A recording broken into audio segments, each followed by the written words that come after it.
রাজধানীসহ সারা দেশে বাংলাদেশ সেনাবাহিনীকে নির্বাহী ম্যাজিস্ট্রেটের ক্ষমতা দিয়েছে সরকার। সেনাবাহিনীর কমিশনপ্রাপ্ত কর্মকর্তাদের এই ক্ষমতা দেওয়া হয়েছে। রাতে জনপ্রশাসন মন্ত্রণালয়ের এক প্রজ্ঞাপনে এই তথ্য জানানো হয়েছে। এই সিদ্ধান্ত আজ থেকেই কার্যকর হয়েছে। আগামী 2 মাস এই সিদ্ধান্ত বলবৎ থাকবে। জনপ্রশাসন মন্ত্রণালয়ের প্রজ্ঞাপনে বলা হয়েছে, ফৌজদারি দণ্ডবিধি 1898 এর 12(1) এবং 17 ধারা অনুযায়ী সেনাবাহিনীর কমিশনপ্রাপ্ত কর্মকর্তাদের নির্বাহী ম্যাজিস্ট্রেটের ক্ষমতা দেওয়া হয়েছে।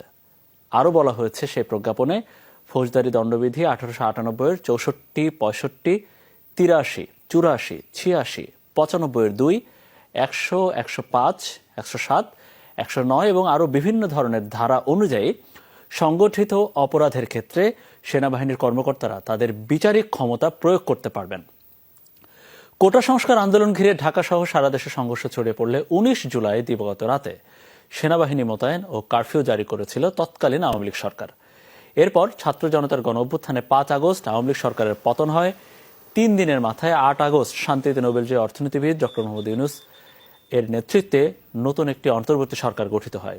আইন শৃঙ্খলা রক্ষায় সেই 18 বা 19 জুলাই থেকে এখনও কাজ করছে সেনাবাহিনী।